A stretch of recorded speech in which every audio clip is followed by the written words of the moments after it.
If you're part of the Facebook community, you would have heard and seen numerous conversations in the past about, I suppose, issues relating to not getting paid. It is a concerning thing that a lot of trade business owners have to, I suppose, confront at some stage. But where do you stand legally with these things? Like, what are your obligations? What are your clients' obligations? How can you avoid these situations? I've never done a series based on the legal side of these topics before. But today you are joining us for part one of the Protecting Your Trade Business from Legal Risk series. This one here, we're talking specifically about how to make sure you get paid. The next couple of episodes, we're going to be talking about how to make sure your business is ready for sale. In the third episode, we're going to be talking about how to make sure your intellectual property is safe. So guys, again, this is, I suppose, a topic that's been spurred out of conversations that come out of our community. I've got an amazing guest on the show joining us for this series. Is a contracts lawyer, is her thing. And so you're going to get first-hand information as to the ins and outs of what needs to be done in these regards. So I hope you enjoy this, guys. And please, if you want to share any of your experiences, or if you've got any feedback, or if you need to have any follow-up questions that you'd like to get answered, absolutely head across to the Facebook community, the SiteShed private group. If you're not in there already, you should be. And if you want to join, go ahead, answer the questions, and I'll let you in. However, definitely ask your questions in there, because Helen's in the group, who you're going to hear from shortly, and she'll be able to get them answered for you. And if it requires me to do another podcast, then I'll do another podcast for you, because I love you that much. Anyway, guys, enjoy this podcast. Look forward to chatting to you in the community. Ciao. Today's podcast has been proudly brought to you by Tradie Web Guys. Tradie Web Guys work with tradespeople only on their websites and marketing solutions to help them stand out from their competition. Everything from web design through to SEO, search engine marketing, content creation, you name it, guys. It is a customized solution for trade-based organizations, and it's fantastic. Head across to tradiewebguys.com.au/apply, fill in the form, and let's have a conversation. Giving tradies and contractors around the globe the tools to run a modern business. You're listening to Toolbox Talks from the SiteShed. Now here's your host, Matt Jones. Hello, listeners and viewers. Welcome to the SiteShed podcast. My name is Matt Jones, and you are joining us for a brand new series. We are talking today about protecting your trade business from legal risk, and I've got Helen Kay, the contracts lawyer, as a guest for this series. Helen, welcome. Thanks for having me, Matt. It's great to be here. You were recently on a podcast with us when we were talking about some things to do with the COVID-19 pandemic, and you're back today to talk about your specialty, which is contracts law, right? Yep, that's it. I am the contracts lawyer. Fantastic. We have question after question after question in our Facebook community about legal related matters. So it's great to actually finally, I should qualify, do a series on contracts law. I've been wanting to for a long time, but haven't really found anyone that niched in it. So this is a welcome series, I can promise you that. Now, before we get started, we should probably disclose that we are located in Australia. A lot of the things we are talking about are relative to the Australian legal system. Is that a fair thing to say? Absolutely, yeah. You can tell from my accent I started my career in the UK. So I do know my stuff in the UK, but I am licensed to operate here in Australia. So everything I'll be talking about will be from an Australian legal perspective. So we do have a lot of listeners and viewers in North America. And so, guys, we have tried to make this as general as we can from an information perspective. However, as in any situation when you're taking counsel through anything like a podcast or a YouTube video, whatever it is, please go and speak to somebody in your own market and see what applies to you specifically. The last thing we want is for you to take something that you've heard in the podcast and apply it and find out that it doesn't actually apply to your business, especially when we're talking legal. So Helen, in this series, we've broken it down into a few different topics. The first one is how to make sure you get paid, which is on the tip of everyone's tongue. The next one is, of course, how do you make sure your business is ready for sale? And that's also extremely an interesting topic, because I know there's a lot of guys out there, especially in this current market as well. Like, we're starting to see a lot of businesses that might be popping up for sale. So a lot of guys might be interested in making sure that the businesses, they're asking the right questions if they're in that space. And then the last one, we're going to be talking about how to protect your intellectual property. And this is something that's kind of been near and dear to us at the Site Shed and Trading Web Guys for quite a long time. So I'm pretty keen to collaborate on that one in the last episode and see if I've been teaching people the right thing all these years or if I'm nowhere near it. But anyway, I suppose within this podcast, we're hoping to just alleviate some of those speed bumps and some of those common questions that trade businesses may have. Obviously, we're tradies, we're not, lawyers, and, it's kind of a scary and daunting vertical, I suppose, or, when the first time you have to approach those legal matters, it's always like a bit of a gulp moment. Mm-hmm. Once you go through the first year, it's not so bad. But I think there's a lot of guys out there that, have certainly been or in the middle of, or if neither of them, certainly at some point they are going to go through some sort of legal conversation with somebody, with another party. And it's always good to have as much information as you can at hand from the right people. So, yeah, that's exactly right, Matt. And the thing I want to say is that, it would be scary to have to go and see a lawyer if you've never seen one before. Some lawyers are pretty scary, but there's really two types of lawyers. So I guess there's what I call the proper lawyers, the ones who go to court, and they're the ones who you go to see when something terrible happens and something, that you haven't planned for, and it lands on your desk and it just, pulls the rug out from under you and you go, oh my gosh, she's going to help me. And then you have to pull this money in a trust account, go and see these lawyers. That's not me. I'm on the proactive side, sorry. So it's more about, much more like an accountant or a business advisor, actually making sure that you've got everything in place so that nasty letter doesn't come through and pull the rug from under you. So hopefully, people will start to see that, you use your lawyer like any other advisor, really. Yeah, exactly. And I think it's important, and we've spoken about it a lot in the recent climate, about having the right people in your corner. And, certainly having someone that you can bounce legal advice off is paramount, especially as your business starts to grow and there's, you start running into a whole bunch of other issues that come with growing businesses in the HR front, contract front, like whatever it is. So it's good to have people in your corner. Well, let's jump right into the first episode. In this episode, we're talking about making sure you get paid. There's been quite a few queries in the group of late around, I suppose, where people stand contractually with, obviously, I should qualify as well. We're recording this in April of 2020. So we may refer back and forth to the current COVID-19 situation that's happening just as a reference point. But by all means, we're trying to keep it as relevant as we can above and beyond this current episode. So I know there's been some conversations, Helen, around people wondering where they stand legally with contracts that have been pulled from underneath them or put on hold, inverted commas. Put into hibernation. Right. Put on the back burner, set on fire, never to be seen again, whatever.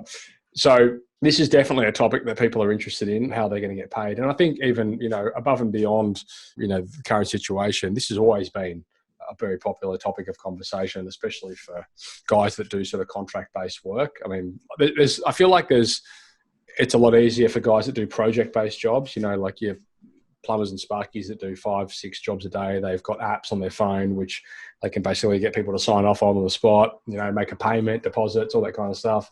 And they basically get paid before they leave. Or if you're not doing that, you should be. But it's a little bit trickier for, I suppose, the guys that do the contract-based work because they're typically working for a project manager or a builder or a principal contractor or whatever it is.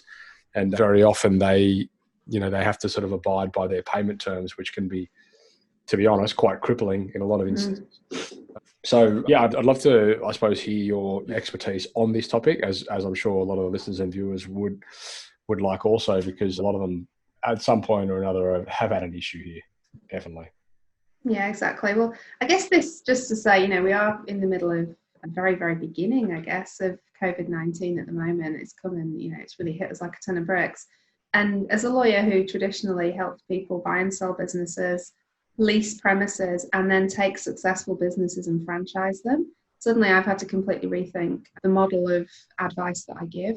And one of the things, I ask around, I pick the phone up, I speak to people.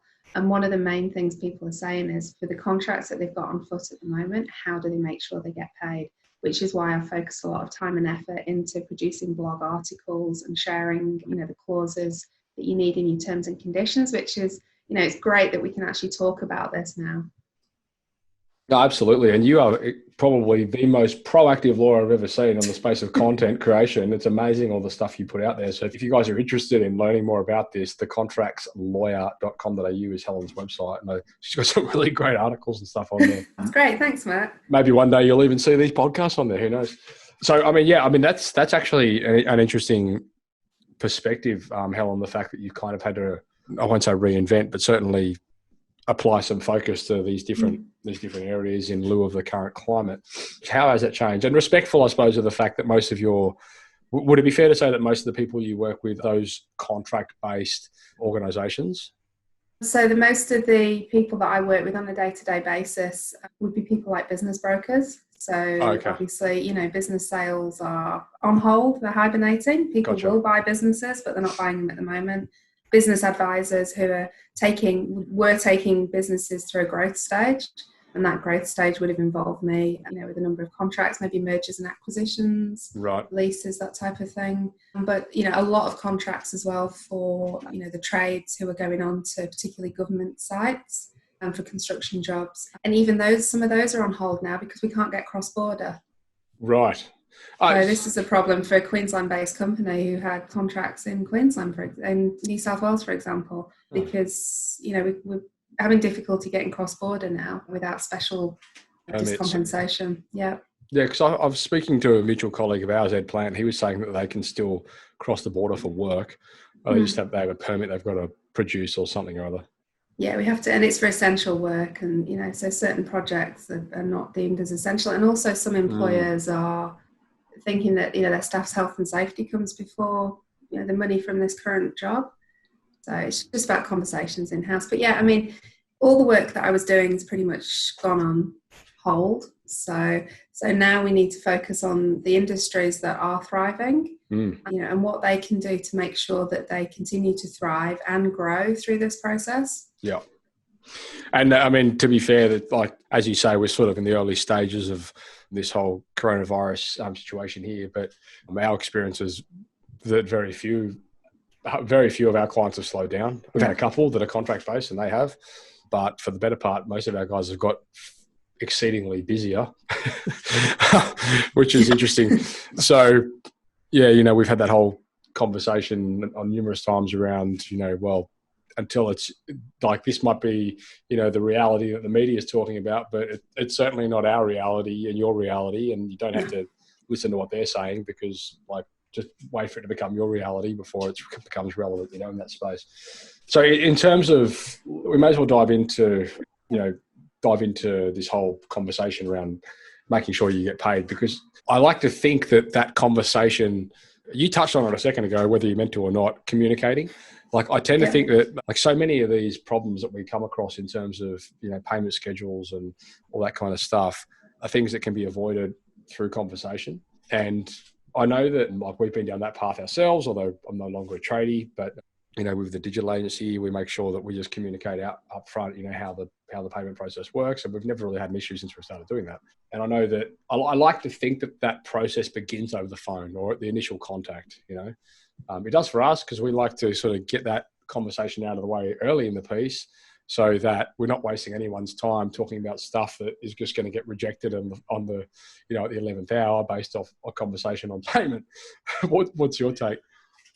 Yeah, communication is obviously key, but just bearing in mind that when people phone me and say, look, we've done a job for someone, they launch into the whole story about how they did this great job and how they were promised to be paid and they weren't paid. There's two things that I'll ask them for before we go any further. One will be a copy of the contract, and that contract could be as simple as the proposal, the quote, all the terms and conditions that you display on your website. Whatever forms the contract with that client, I need to see that.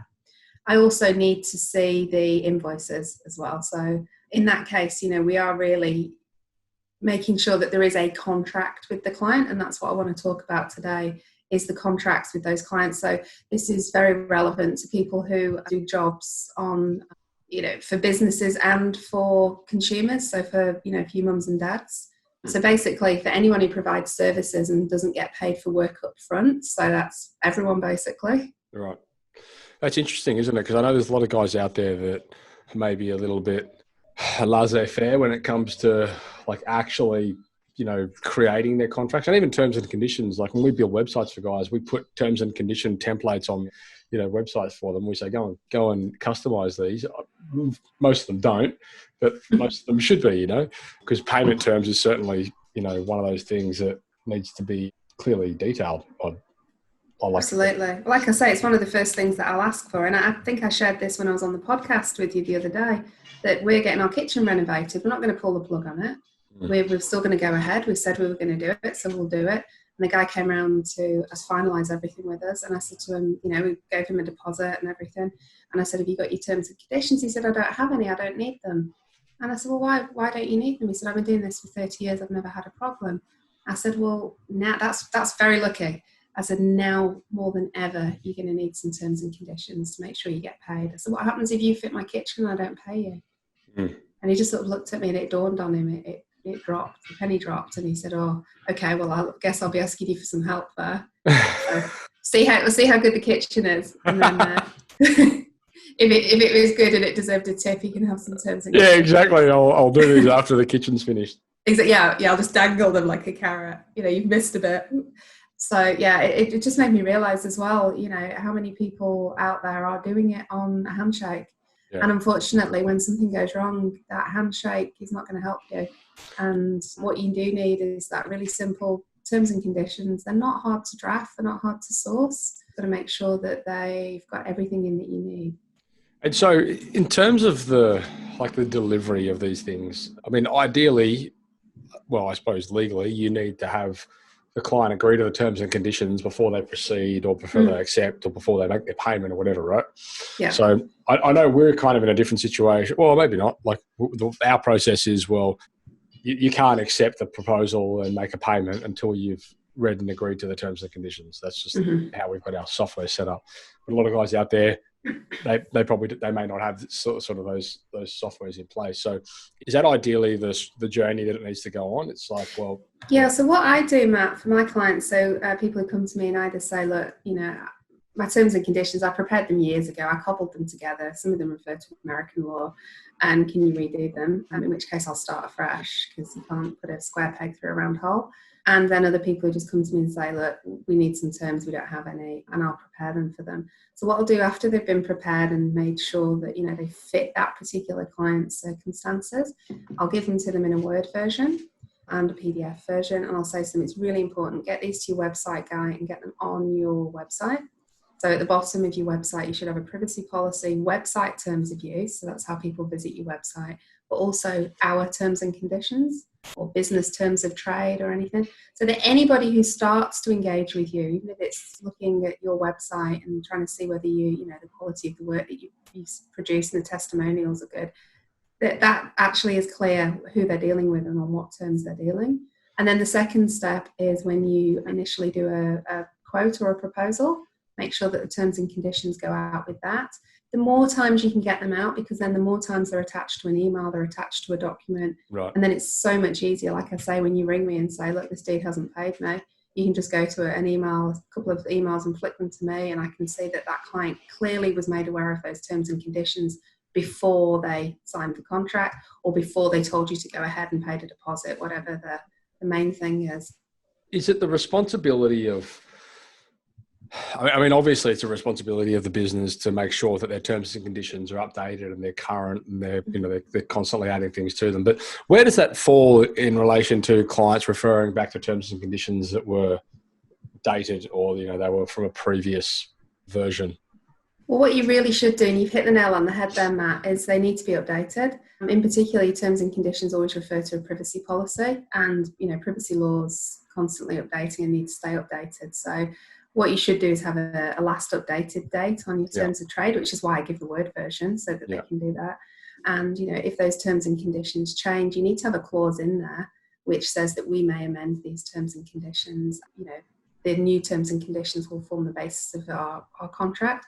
But each and every time you enter into a new contract with a client, they should get a copy of your then current terms and conditions. Yeah, because I know there's a lot of, when you take like a residential plumber or something like that, they could work for the same client 4, 5, 6 times in the same year. You know, within that period, their terms and conditions may have been, or some of their policies or some of their procedures might have been updated. I mean, especially in this climate, like right now, I mean, these policies are being updated, you know, almost daily.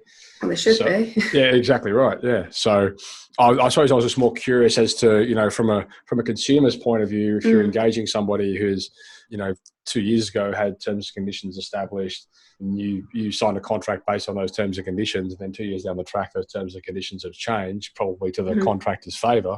Yeah. Like where you stand as the person that engaged them, you know, a couple of years back. And that's why it's important to have them on your website, because if they're on your website and they're updated and that person's visited your website since the 2 years and they've got them. But it is, again, it comes back to communication. If your terms have changed and you know you sent them out an old set, you need to send them a new set and say, our terms have changed. Please note, payment terms are now 30 days, not 60 days. Things like that. Now, that's okay if they haven't actually engaged with you. If they're on a current contract and you make changes like that, you need to be very careful, because obviously there's unfair contract terms which say that you can't make changes that are to the detriment of one party, if we're talking about small businesses and we're talking about consumers. So you need to take advice about changing your terms while you're on a current contract. What I'm talking about today is changing your terms going forward for new customers. Yeah. So, you know, just letting them know what your now current terms of trade are. And bearing in mind, you know, what we said at the beginning, that you just need to make sure you get paid for every single job you do. And you can't afford to be complacent at these times. So it's really important that you make sure that your terms and conditions are tight. And if you haven't got any, that you get some. You've put some awesome notes in this podcast document about, I suppose, things that you need to consider in terms of like a bit of a framework you've basically given us here. So do you want to run through, I suppose, you know, everything from considering different payment structures, how to get paid up front, right through to, you know, all of the having your T&Cs drafted, blah, blah, blah. All these things you've jotted down here, they're really useful. And I, to be fair, don't really know anything about any of them. So it'd be good for you to run through, I think, that framework, just so the guys out there and the people that are watching and listening, you know, they've got an idea of, I suppose, how they need to attack this practically, like to relate it back to their own business. Is that cool? Yeah, no, that's absolutely fine. That's what I'm here for. Sweet. So what I did was obviously shared a podcast Google Doc with me, and I just did a brain dump of all the ways in which, you know, if somebody rang me tomorrow and said, look, I'm about to do some new contracts, I'm really worried, current climate, how am I going to get paid? How do I make sure that, you know, I do all this hard work, I'm actually going to get paid for it? That this would be the type of advice I would be giving them. So now's a good time to grab a pen and paper and actually start, you know, jotting down some of these things. I think, so as well, Helen, just to interrupt you, sorry, but you're going to leave some resources behind, aren't you? For out there, so. Absolutely, yeah. So many free resources. Again, you know, doing things differently at this time, and one of them is to help as many people as I can. So all of these thoughts that I've put in place for this blog will go into an article so that you can print it off and use it as a checklist. I'm also going to share with you, and I'll come to it later, some of the clauses that I'd really like you to put in your terms and conditions. Okay, cool. But from a practical perspective, I think I touched on it before, consider different payment structures. That's the first thing you can do. So obviously, traditionally with some of your larger clients, you may have been on 60-day terms, and those invoices may have been paid the first business day after the end of the last month, which almost stretches those 60-day business terms out to almost 90 days. And you can't do that anymore, not in this current climate. You need to make sure that if you would do a job and you've done that job well and it's okay and there's no defects, that you get paid. So for a new client, and again here, I've got my kitchen guy in my mind. He's my avatar for this. This is the guy who's going around and quoting either for businesses or for mums and dads for work. So he really needs to make sure that, you know, his payment structure is such that he gets paid as soon as possible after the job's finished. One of the things that you should be doing as well is getting some money up front. Lots of people do this, get a large deposit or an initial payment up front, you know, the first stage payment, for example, because you've scoped the job, you've measured, you've started to order the parts. There's no reason why you can't get an initial payment. I think that's been a real issue for a lot of our community, like listeners, clients, and I mean, there's a huge movement now towards builders, for example, getting paid for quotes and proposals, and by all means they should be. I mean, they're spending, you know, sometimes like some of our builders will spend 2 days, you know, doing a quote for a home. Well, shouldn't they get paid for that? But a lot of them sort of have that in their mind. Oh, I don't know how, I've never done that. Like, no one's going to pay for it. That kind of mindset around it, you know. Yeah, well, IKEA do it all the time, don't they? They send their kitchen fitter out and you pay them $200 to measure and quote. So, the big businesses are doing it. I don't see why the small businesses shouldn't. And the way to do that really is to sell it. We do need to charge our time to come out and quote and measure, because it takes time and it takes expertise. But at the end of it, you'll have your quote and your measurements. I guess that's the key, is to actually give them the measurements if you're going to charge for it. But also to say something along the lines, that the lead magnet would be, if you go ahead, we'll deduct that from the final price. So overall, it's of no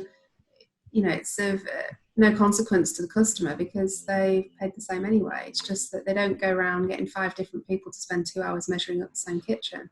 I mean, I've had a lot of, and that's sort of the same approach that we've sort of been trying to teach guys with, but the feedback's been, well, if I'm charging for quotes and my competitors aren't, then I'm not going to get the job. And probably not the time now to be charging for quotes, but once you know that you've got the job, my point was that, get a large deposit. Yeah. And just be careful though, because there are rules in Australian consumer law about non-refundable deposits, and the basis of that is they need to be reasonable to protect a legitimate business interest and proportionate to the business costs and time. So they're not actually penalising the buyer as being an unfair charge.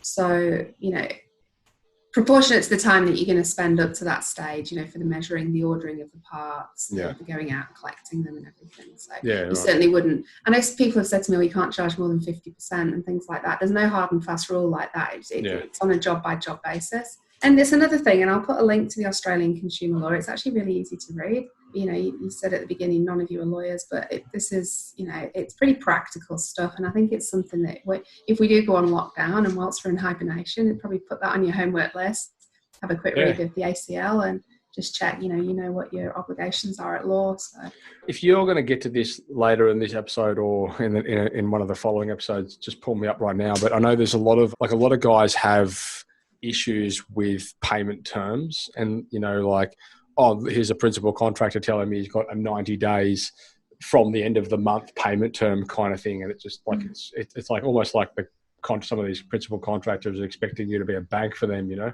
Of course, in order to get the job, you've got to go ahead with their contract and agree to their terms. And even from when I was back doing some commercial plumbing, like builders weren't even builders back on these bigger jobs. They were all lawyers, and they all had these ridiculous contracts that you'd have to sign, and if you didn't do it, you didn't get the job kind of thing. So you were kind of damned if you do, damned if you don't. Yeah, it's tough. That is actually, I'm not actually going to talk about that today, because that's probably more, subcontractors, construction sites, problems with dealing with principal contracts, all that type of thing. But I'm more than happy to do a session on that. But I have, over the years, advised many, many people about the unfairness of these contracts. And I've been on both sides of the bench. So I used to work for one of Australia's top law firms where I was preparing these contracts for the principals. And now I'm seeing them from the other side. And I guess it's a cash flow thing. Can your business afford for you to do that particular job, and for waiting and the risks of those liquidated damages, the risks of, delay charges, all of that type of thing needs to be costed in before you accept a job. And retention, like all these things around retention, I mean, even though it might only be 5%, like 5% of $1 million, a lot of money, and it could be your entire profit margin. Well, and a lot of contractors effectively write it off. So we're never going to get it. Like they just drag it out so long, and they make it so hard to get it, which is just, I don't know. It's ludicrous. Yeah, and there's none of that's been discussed yet, as far as I'm aware, with all these government things that the government are trying to do to protect us. I've not really seen anything on the construction side yet. Interesting. Yeah, I think that's definitely worth doing a podcast on that. If not as part of this series, definitely as a follow-up. So maybe we'll make a note of that. Yeah. So I do touch on stage payments, but again, this is me talking about, tradie, a job, a one-off job for either a business, maybe for a building company, etc., going into a property to do their kitchen fit out or bathroom fit out, something. So one of the other things I suggest they can do is to charge stage payments to your customers. The thing is to get the agreement in writing. So make sure, even if it's in the email where you send across the proposal, and you could say stage 1 is, the costing and ordering of materials. Stage 2 is, day 1 on the job, initial fit out to X level. and just stage it. And that way you could be regularly invoicing, especially if the job's going to go longer than a week, 2 weeks. And also make sure that you've got terms which give you the right to suspend services if you're not paid for any of the previous stages. Yeah, and because if that's not in your terms and conditions, you can't just automatically down tools. Oh, right. Okay. Well, that's interesting. Actually, might even have to even just say that again, because that I almost missed that. So basically, if you're saying if you don't get paid on site and you say, well, we're not going to show up for the job until we get paid, if that's not in your T&Cs. Yeah, if your T's and C's say, for example, and again, kitchen guy, don't zone out if you're not a kitchen person, but a kitchen guy says, it's going to be 25 grand for the kitchen reno will take 2 weeks or something. And that's all that's in the email from him. And then he perhaps, maybe after day 3 sends an invoice. There's no written agreement with the customer that says that they have to pay in stages. There was one figure given, and, traditionally you'd pay that at the end of the job. And what you would also need to do, and as a lawyer, if there was a dispute, I would be looking for a suspension clause. I'd be looking to see a clause that says that if you do not pay us on time for a stage payment, we have the right to suspend services. Gotcha. Yeah. And so that really is the obligation of the business owner to have that in place. Yeah, absolutely. And there's so many important things that you need to have in your terms and conditions, which, you probably never even thought of before now. And why would you have? And unless you've had an issue, which there might be some people nodding away listening to this thinking, I had that exact issue. I was going to see a really expensive lawyer who thought this one out for me, when actually it's a 3-line clause that you can pop into your terms now. And this is one of the things that I'm going to give away to everybody at the end of this. Oh, awesome. Okay, sorry to interrupt you, but I'm glad I did. Carry on. That's all right. No, that's fine. One of the other things I also suggest to clients is if you're dealing with businesses, particularly small businesses, so if you're going to go onto somebody's site and do some work for them, consider getting personal guarantees from the directors. Don't forget, companies are often worth $1, especially if they've been structured in the way that I always advise clients to structure, which is a company corporate trustee of a family trust. Everything is squirreled away. What you want to do is, if this is a high value job and you've been speaking with the directors and they've said, yeah, that's fine, don't worry, you're going to get paid. Well, they need to step out from behind the company and actually write and say, look, if there's a problem with our company paying you, don't worry, we'll pay you. That could be hard to get, but there is another thing that you can consider if you're really not sure that this company's going to pay you. Because, that's part of the allure of running a proprietary limited company, isn't it? You've got limited liability. Yeah. Yeah, the veil of anonymity. Right. But again, it's something that, so particular web designers are very, very good at this. And because obviously 9 times out of 10, they're dealing with a new company that's just setting up, and that company's got no assets in it. It's got no trading history. It's got nothing. So they actually, on their standard IT services agreement, there is a space for guarantees. And it's just automatic. You put in the names of the directors and or the shareholders of the company. It's just something for people to think about. As a web design company, I've never done that. We need to talk. We really do. Yeah. I've never had a problem though. That was sort of, I've sort of learnt over the years as well, basically providing a testament to everything you've just said. Like, we don't do any work until there's a deposit down and they've agreed to the T's and C's, and then we don't complete or hand the job over until it's paid. So, okay, then you ticked most of the boxes there. Yeah, so but I guess it's different, I suppose, for a lot of the listeners and viewers out there that aren't sort of in a position where they can withhold a product or a service until, well, some of them can, don't get me wrong, like some of the guys in the fabrication space definitely can, but then that sort of blurs the line, I suppose, for them between, well, we want to maintain a good relationship, it's not how other people do it, like there's that whole back and forth. Yeah, and this is the thing, if it's in your terms and conditions, usually come in 2 parts. So you normally have front section, which is your quote or proposal, which is essentially a blank table, which is where you put in their name and the job and the price and everything. And then you have your standard terms and conditions, which often try and squeeze them onto about 3 pages by putting them in 2 columns. You know what I'm talking about? So what I'm talking about today is those sort of standard terms. You can change those on the proposal sheet, but it just needs to be your terms and conditions need to be really well drafted. And what I see time and time again, in fact, I got some through this week, people using terms that they've got off competitors, off the website, and often from overseas. So I had some the other day which were governed by the laws of Canada. That's not going to help you very much here. So you just be really careful to make sure that you've got some good terms and conditions. And then again, I'll share this as a resource, but things you need to be really clear about the price you've agreed. That needs to be set out somewhere in the quote, in the terms, those payment terms, how payment can be made. How does someone pay you? Is it credit card? Is it PayPal? Or are you going to invoice them? And is it 30 days to pay the invoice? Again, make that clear, because then this all forms part of that contractual relationship with your customer, which is what I need to see when something goes wrong. The ability to charge interest on late payments. Some people think that that's just a right that you have. It's not. It needs to be a contractual right, which means it needs to be in writing in your terms as to how much. Yeah. Again, that's it. So if you phone me tomorrow, Matt, and I know it'll never happen because you're super organised, but if you tell me, I might have to get you look at my terms and conditions. We'll see. I think so. You phone me tomorrow and say, look, I jinxed it. Someone hasn't paid me for a website. So, and I want to see your terms and conditions, and I want to see the invoice. What I'm looking for in the terms and conditions is what you've agreed about price, what you've agreed about payment terms, and whether you've got the ability to charge interest, and also whether you can charge my fees. So you really want a clause in there which says that if someone hasn't paid you, you've got the right to engage debt collection services, including lawyers, for the collection of unpaid and undisputed debts. And the cost of that will go to the debtor. Gotcha. Again, that's another thing. There isn't a law anywhere on, these rights that are available to you if you've provided a service and not been paid. It has to be in your contract. And these are all the things I look for, so I can do what I call my nasty letter.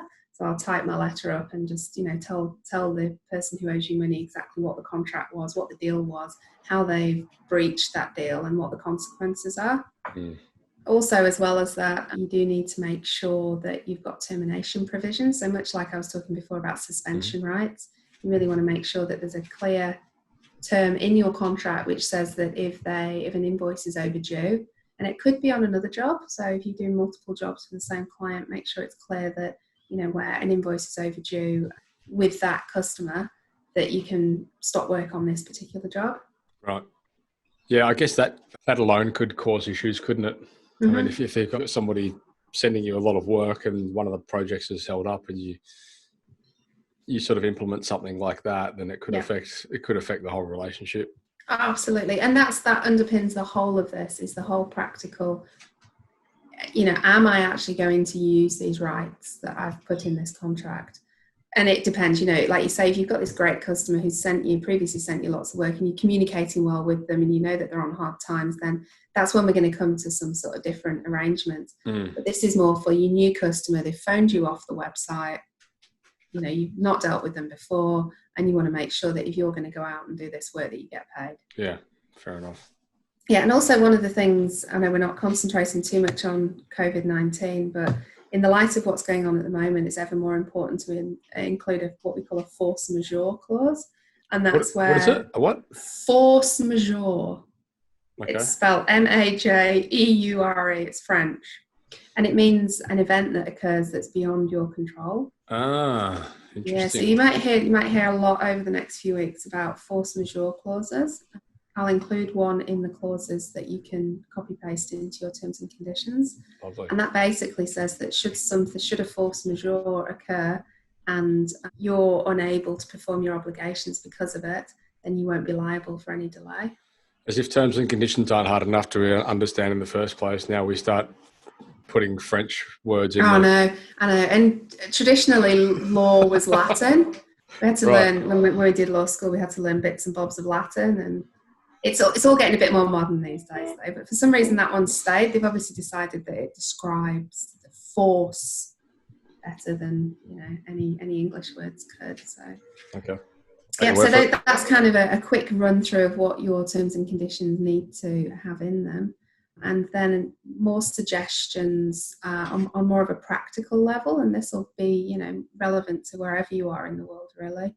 Being disciplined about your invoices, actually having a system. You mentioned before, the guys who've got the phones and they've got and I think I saw you'd been putting stuff online about project management tools as well, Matt. So use these for your debt collection, for your invoices as well. So put your payment due dates in, all your invoice due dates.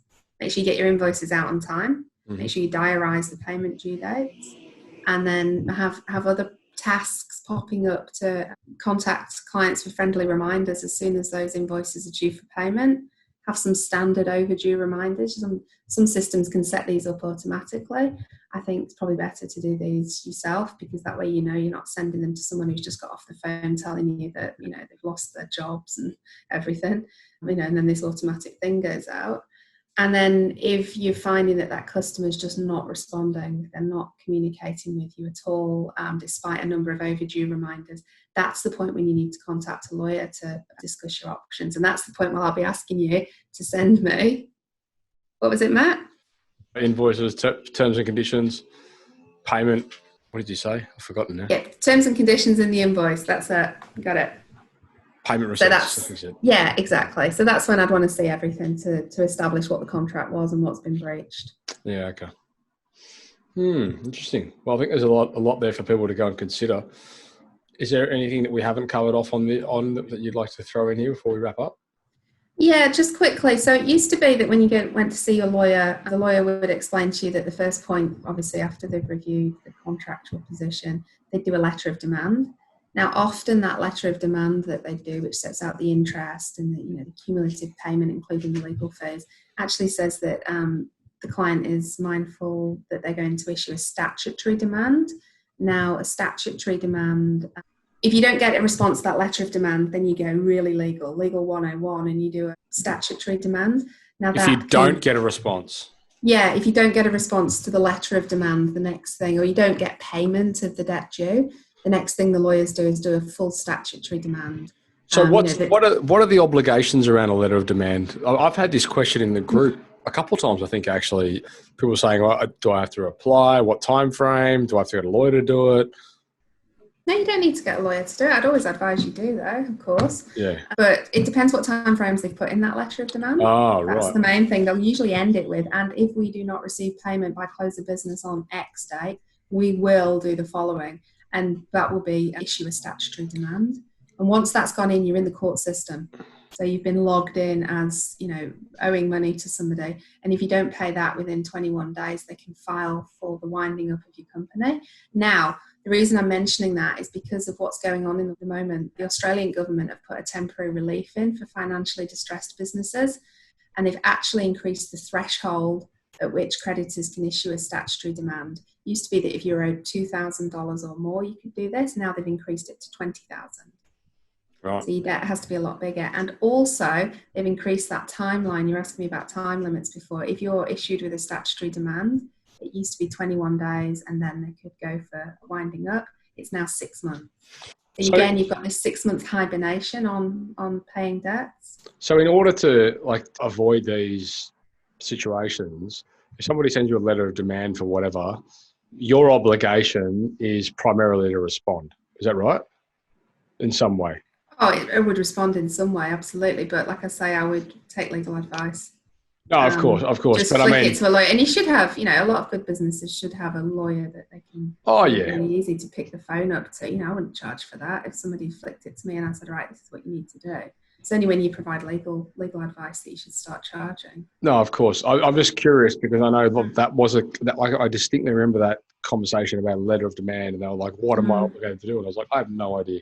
And it's case by case. I don't want to sound like a typical lawyer, but it's a case by case thing, as to whether that letter of demand is genuine, what the contract was, what the issues were, and it's just trying to get to the bottom of that. And then, again, communication is key here. So if you do owe somebody money, then you're going to need to try and figure out how you're going to pay them. You can always ask for payment terms, and you can grant these to customers as well. There's no reason why, but again, you need to make sure that your terms and conditions have a no waiver clause in, which says that if you delay in enforcing an obligation, or if you waive any of it doesn't get rid of all your rights in the contract. Yeah, interesting. That's a really, really good tip there. And I think that's probably likely something at some point every business owner is going to come across, that they're going to experience something like that, whether it's within their hands or not. And that's the other thing as well. There's always two sides to a conversation, isn't there? That's why I was asking. What's your obligation? I mean, obviously, you're saying, okay, you need to reply to it one way or another. But then, just because they send you a letter of demand doesn't mean you have to actually go and agree to their terms or No. saying, right? No, and lawyers have been in trouble for this over the years as well. And you've probably read about this, where they send a letter of demand to somebody and they'll put their legal fees on. Remember I was saying about how you can claim your legal fees, but really you're only able to do that if there's a contractual right in the contract. So if you get a letter of demand from a law firm and it says, you owe this much to this person plus our legal fees, then you need to dig out the contract to see whether that was actually in there. So there's a lot of things to think about when you get these letters, but the best thing to do is to call. I mean, there's government departments you can call as well. I think businessgov.au and the CCIQ, and there's people like that you can always speak to. Did we discuss on what we do if we don't get paid? If you don't get paid? Yeah, does that come back to that letter of demand thing that you need to so then send to somebody? Have your process in place, which is, diarise it, pick up the phone, friendly reminder, keep a written trail of all these emails where you've told them it's overdue and, just remind you again it's overdue, it's really overdue, then get a lawyer to help you. Okay. So that initial conversation doesn't have to come from a lawyer. It can just come from you saying, hey, it's probably best that it doesn't too, right? Because then you... Oh, it depends. Yeah, if you want to maintain that relationship because, right. the lawyer's like letting the dogs out, isn't it? Yeah. But I'm actually going to, I think, again, adapting to what's happening. Many, many years ago, I did a lot of debt recovery work. So that's something that I'm going to put together a package, how to chase a debt and at the end of it have some tips as to, how you can engage with these things. I think that's what's going to come. So it won't be in this next 6 months because we've obviously got this moratorium on the statutory demands. But at the end of the 6 months, when these debts have mounted up, that's when we're going to start seeing people, chasing debts, landlords, all sorts of people. Yeah. All right, great. Helen, we're going to come back in episode 2. We're going to be talking about how to make sure your business is ready for sale. Again, interesting topic. And for reasons we'll both get into in the next episode, I've certainly had a number of experiences and feedback from tradespeople in the past about this topic of conversation. And we did do we have a podcast in the past, say that 5 times really quickly, on a similar topic, but it'd be really good to make sure, it'd be good to, I suppose, hear your take on this, because I've worked in companies that have proactively acquired company after company after company. It does happen, and it happens to the companies that are prepared, I suppose, which is what we're going to dive into. You might think, there's no way I'm going to sell my business now, not after all this, because I'm going to have 6 months worth of, no money coming in or something. But no, there's people out there that will look at what you did in the last 3 to 5 years and actually see the value in the business. Absolutely. Helen, your website's thecontractslawyer.com.au. That's contracts with an S. Any of you guys want to get hold of Helen, you can do so via the website there. And Helen's also in the Facebook community. So if you've got any follow-up questions in relation to how to make sure you get paid, by all means, you can jump when you see this come through in the group there. Just comment on the post and Helen will be in there to answer those questions, I'm sure. Yeah, Helen, I'm happy to have a chat with anyone, Matt. So there's contact me button. I've got a link to a scheduling tool so you can book a call in. Yep. I don't bite. I like to have a good chat. So anyone who wants to book one in. And as well, you're going to leave behind some resources for all of the listeners and viewers out there, and you guys can get hold of those through the website. So head across to the siteshed.com and find this episode. Those downloads will be available. All right, Helen, let's wrap this up. We're going to come back and talk about in part 2 and talk about how to prepare, make sure your business is ready, prepared for sale. Other than that, I think we'll close this one off. What do you say? Yeah, sounds good. I'm sure you're all sick of the sound of my voice now. Not me, I want more. Thank you for listening to another episode of Toolbox Talks. If you're liking what you hear, then you can head across to the siteshed.com where you can join our community by signing up to our Toolbox Talks. You'll get sent a weekly notification, which is basically a highlight of everything that we've spoken about during that week, along with any other industry news that may be relevant or specific to the trades. If you're enjoying the show, you can head across to iTunes, Stitcher, or SoundCloud, where you can leave us a review. That would be fantastic, and all the reviews get read out in the show. Likewise, if you have any friends or colleagues that you think would benefit from this show and the episodes that we create, then please go ahead and share it with them.